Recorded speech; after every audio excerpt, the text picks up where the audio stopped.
I'm Elisa Doucette from Craft Your Content on Barefoot Radio. Fire your boss, sell your car, travel the world. You're listening to Barefoot Radio with your host, Graham Brown.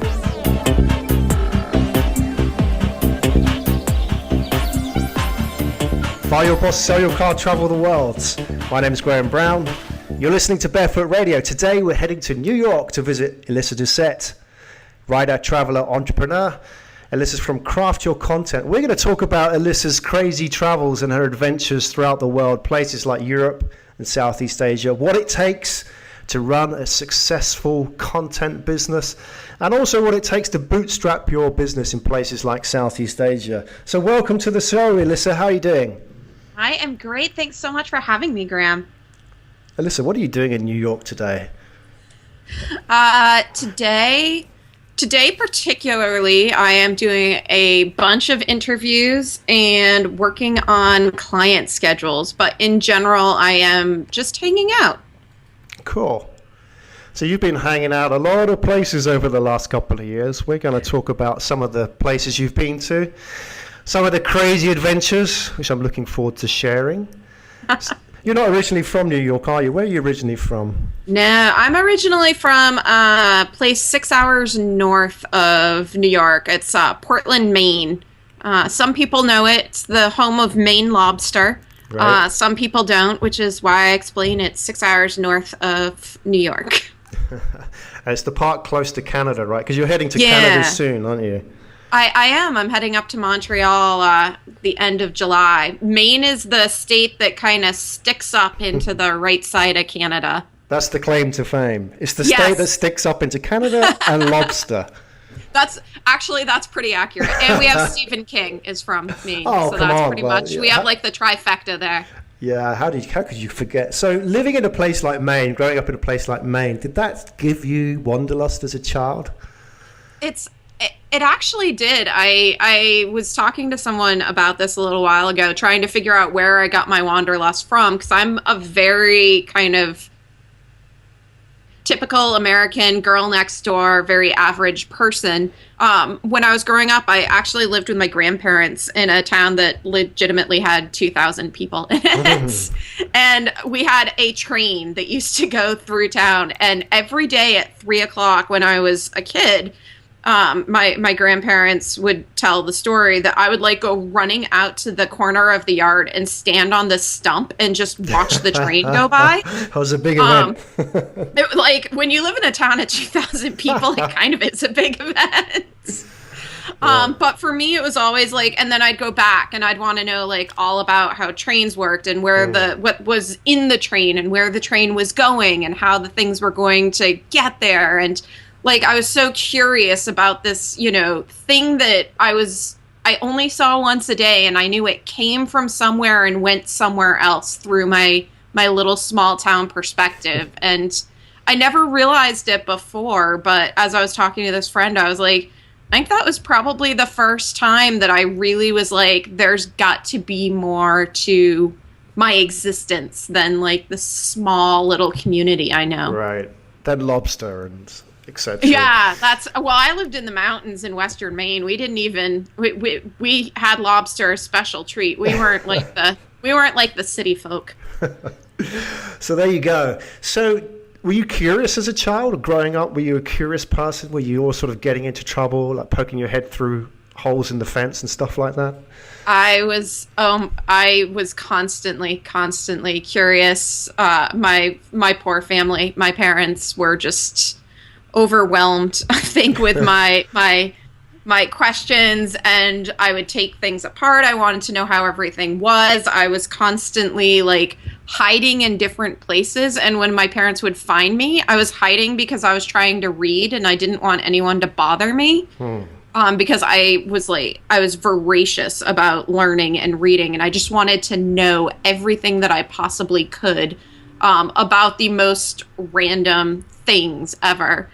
And I'm also an extreme klutz. So it was safer for me to be just sitting and reading than doing anything else that would involve me maiming myself. So that's where your passion for writing must have come from, right? You must have had a been inspired by a lot of writers as a young kid, and now you're heavily involved in writing. We'll talk about your business later on, but I'm just curious to know where that real sort of, that passion for the written word came from. Yeah, it absolutely came from all of the reading that I did. Growing up with, my grandparents in this tiny town, we had a television that literally got 3 stations, and of those 3 stations, one was PBS. So basically all I watched was PBS's public broadcasting in the United States for the global audience. And basically all I watched was Sesame Street and The Muppet Show. All other television was off limits. So I was always either out playing and exploring stuff or sitting with my grandparents reading.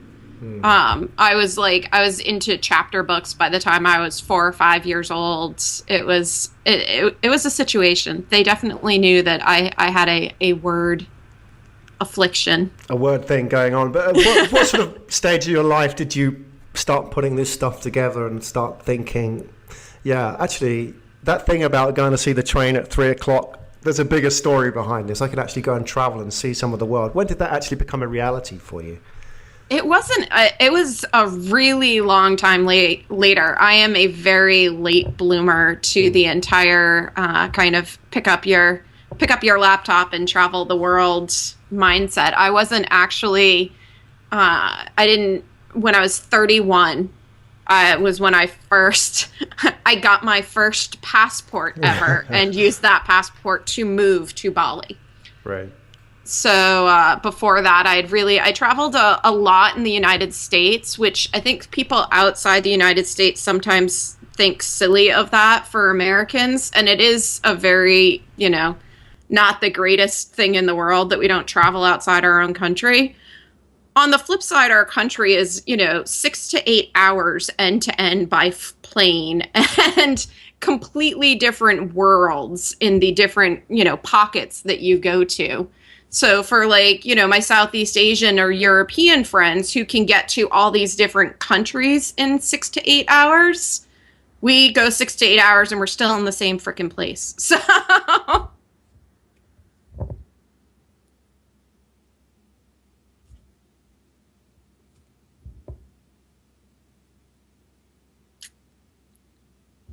I feel as though you may be judging me, or I may have lost you.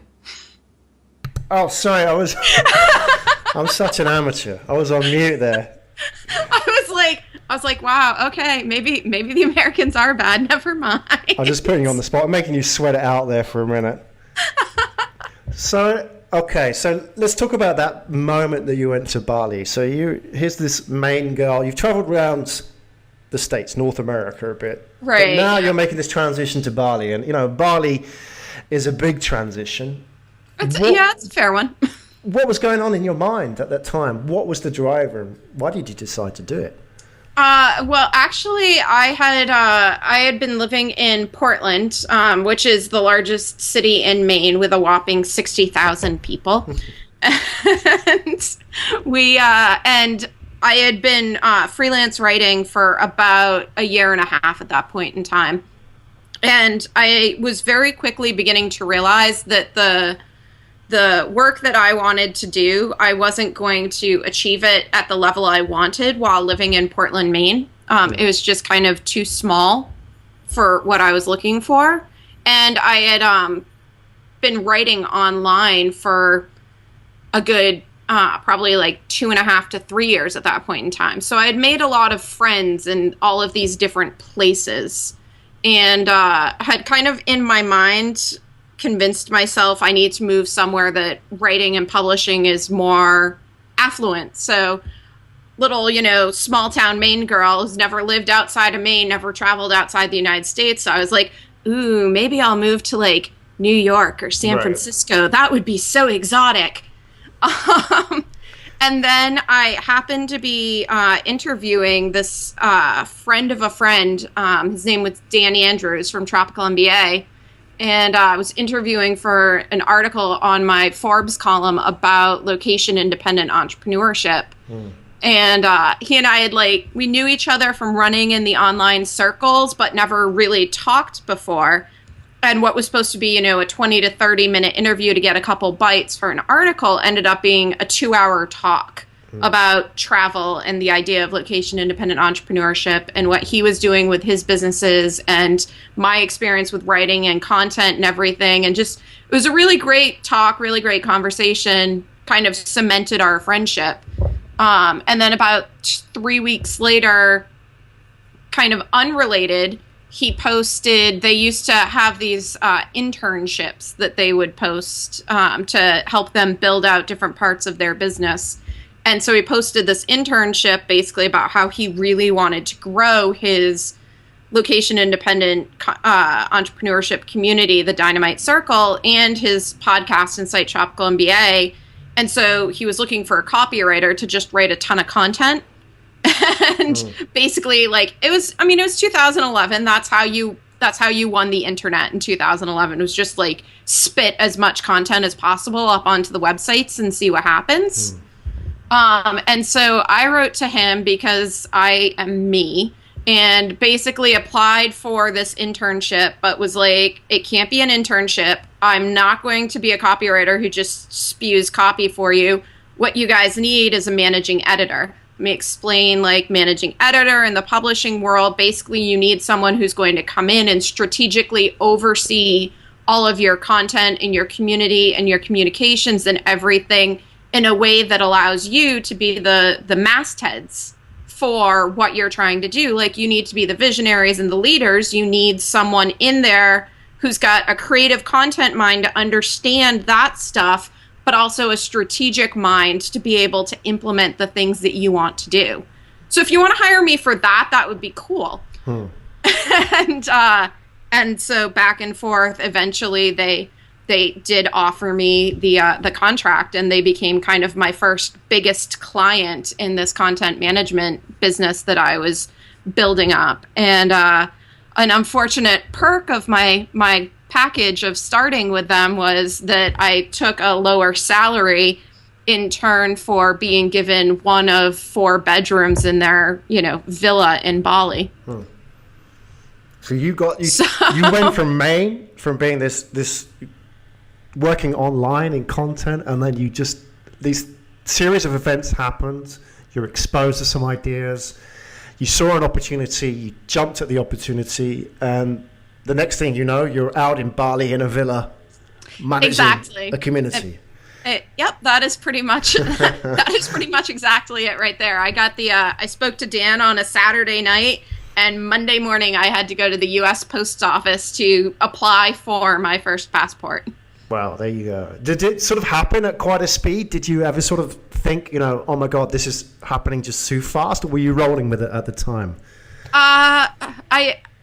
It's a weird thing, but going back to like being that, very isolated kind of, I'd always done the right thing. I'd always had the traditional life, the traditional career, all of that stuff.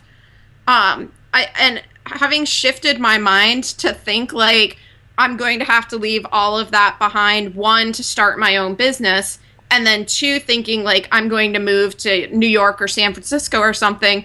Somehow my mind like made that all seem easier by convincing myself like, well, San Francisco is going to be weird too. So like Bali's just going to be a little bit weirder.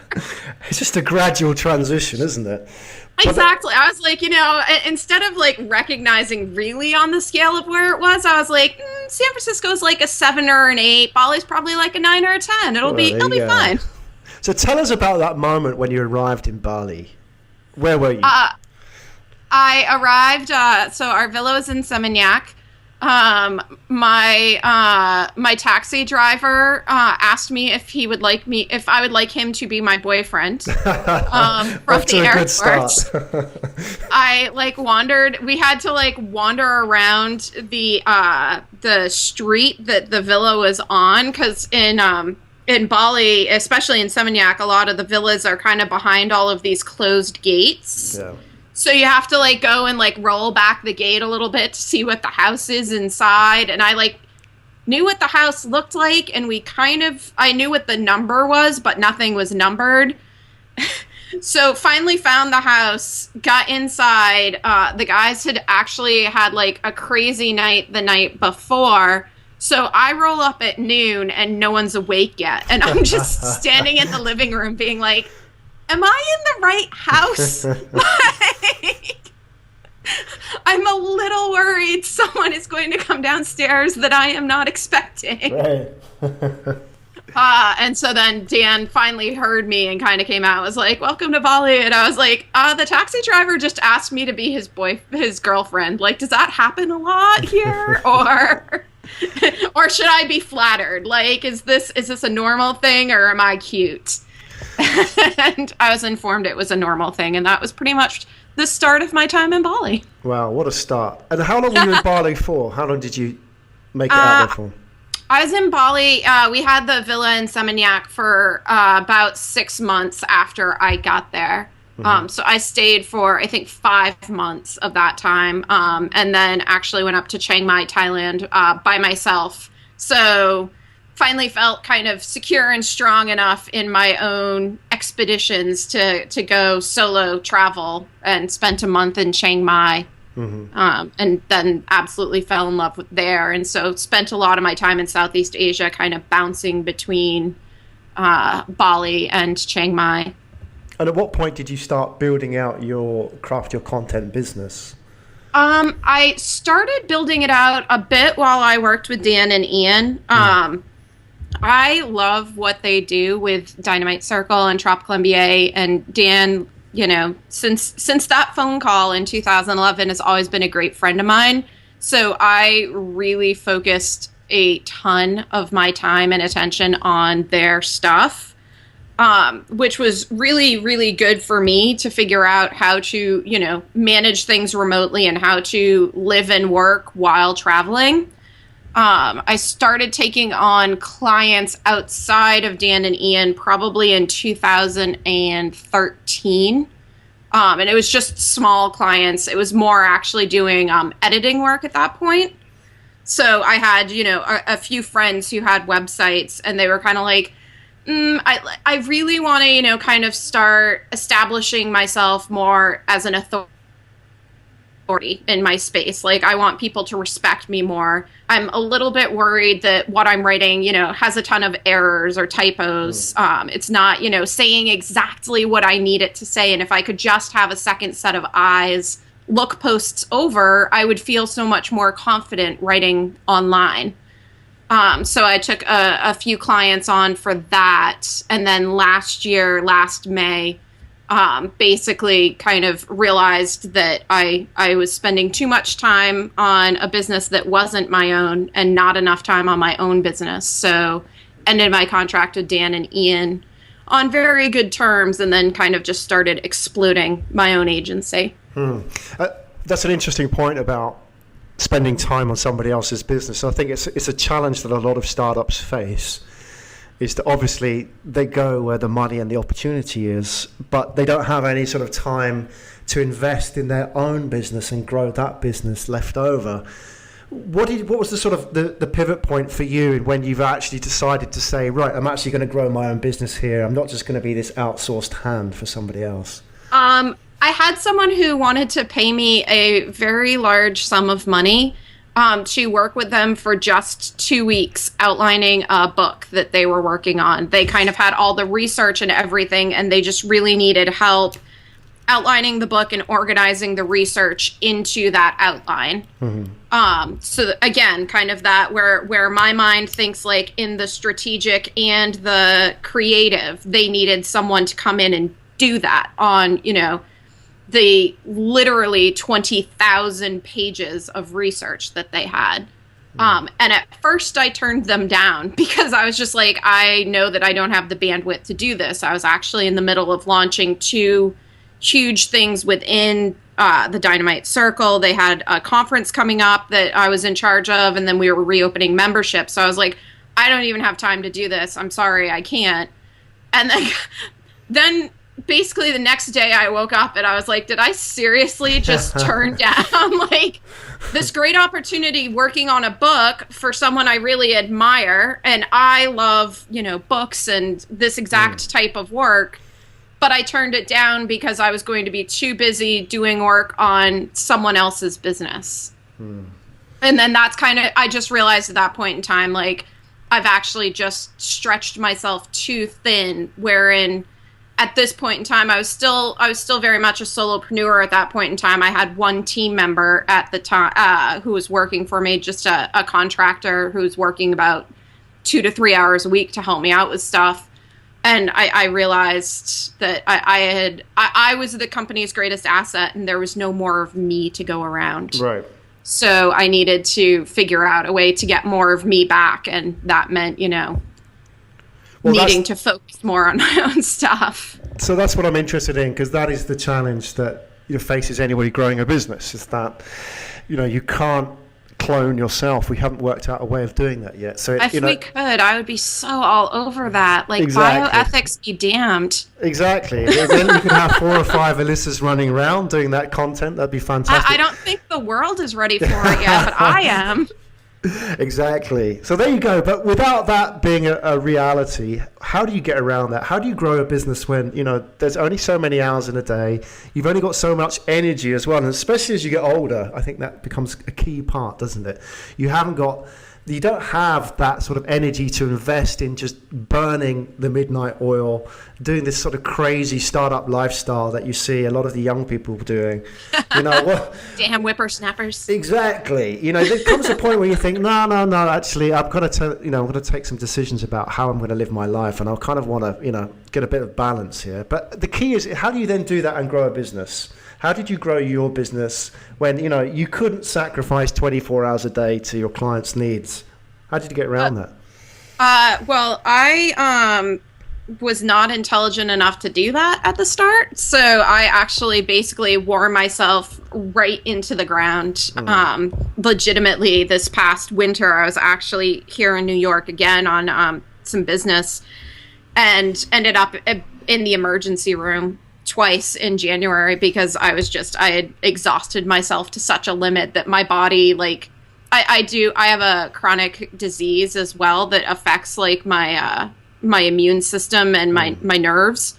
But I had like basically gotten myself so sick that I couldn't get well enough to start getting well. Like, I was just consistently in this burnout space. And that's when I started really, really realizing that I needed to hire people and delegate. Because I like royally screwed a ton of my business that way, trying to do everything myself. Was it just through overwork, just through having to do everything yourself, being sort of, having that attitude of, well, nobody can do it as better as I can, in terms of content quality and so on? That tends to be a challenge, doesn't it? Yeah, it's one of the first decisions I had made when I started Craft Your Content. I actually started it as a company called Writing Business Well and switched to Craft Your Content. Apparently, I like these pithy 3-word company names. But one of the first things that so many people told me I was doing, quote unquote, wrong was that I already had a very established brand under my own name. Like, everyone knew Elisa Doucette in my circles. And so they were like, well, if you want to start, building out this business and getting more people on, you can't do it under some business name. Like, you have to do it yourself. That's the only way you can market.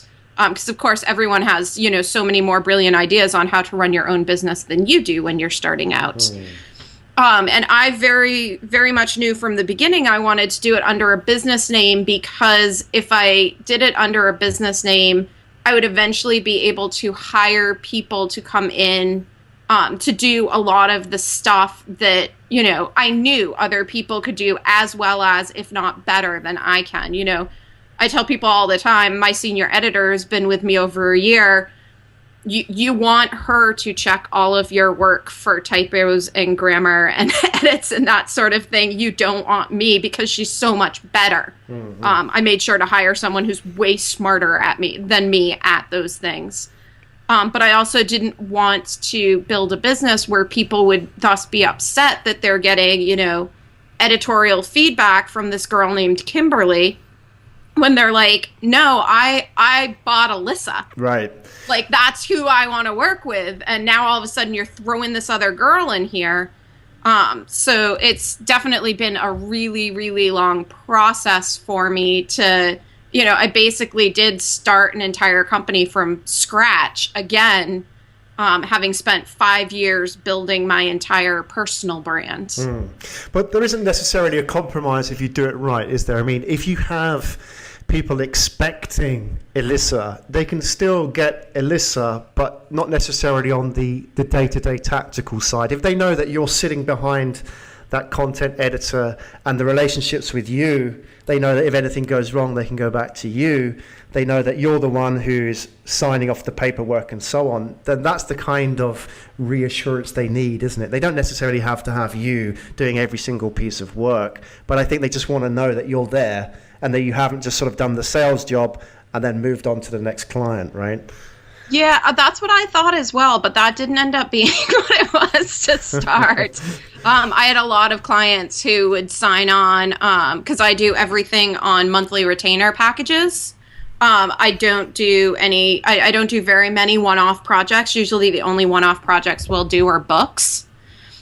So since everyone's kind of on this retainer, usually within like 2 to 3 monthly cycles, I would eventually get the email that was like, sorry, this just, wasn't really what I was expecting when I signed on. I was expecting to, get much more one-on-one guidance from you on how to do all of these things. And instead I'm getting basically a lot of feedback from your editorial team. What they didn't realize was exactly as you're describing, I was signing off on every single thing that went out, Right. So I was reviewing all of those changes, and they were the changes I would have made anyways. So I guess in that situation, you're faced with a choice, which is either, right, I've got to change my business so that they do get that one-on-one feedback from me, or you set the expectations up front, right, and say, this is what it is and this is what it isn't. What did you decide to do? I decided to go with not me. In large part because at the end of the day, I prefer is not the right word. I yearn to be writing my own stuff. I wrote my own stuff for 5 years. I have syndicated columns with big publications. I had my own blog, which once upon a time was a very, frequently updated and well-traversed place. And as I work on all of this business stuff, unfortunately, I haven't been able to put as much time into writing the things that I want to write and share with the world. So I knew that it's definitely not anywhere close to being here yet, but I knew that I needed to create a business model wherein people would be more than happy to work with everyone else, still communicate with me. I'm still, as I said, I still sign off on every single, piece of work that comes through. I email with people. I'm happy to get on the phone with Skype on Skype with anyone that's in my client base. But I really need to find a way to get myself to the point where I can start writing again. 'Cause that's how I creatively get inspired, and it's how I'm able to do the things that I do so well for clients. I think that's a great way to go about it, though, Elisa, is that to have a clear idea in your mind what that burning yes inside yourself is about. Look, this is what I want to do. This is what I'm really passionate about. And having that yes inside enables you to say no to a lot of things. And it gives you the confidence to say no to business that, you may take on board when, it's presented. Yep, it's business, it's money, I'll take that. But, what happens is sometimes the tail wags the dog, doesn't it? You end up with a business that takes you further and further away from that yes that you started out with. Look, this is what I'm really passionate about.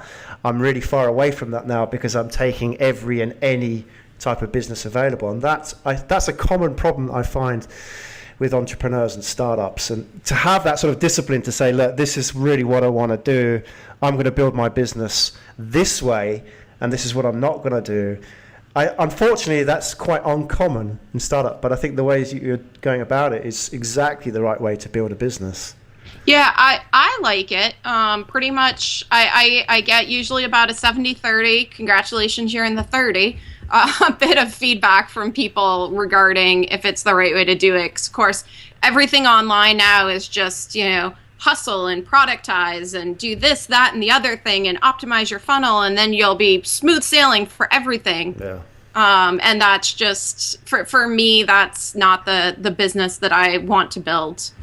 So I'm comfortable with it being a little bit more slow going so that I can do it the way that I want to, and so that I can really focus on my own stuff as well. Isn't that interesting? A lot of the content stuff now, there is a lot of that pressure, isn't there, to, really look at conversion rates, content optimization, all that kind of thing. I mean, that's important, but you can kind of lose track of the game, can't you? Which is like creating quality content that people want to read and come back to. Yeah, that's, to be honest, I'm actually very selective on the clients that we work with now, because I don't like working with people who are only looking to optimize or looking to create, the most viral listicle posts that they can at the time.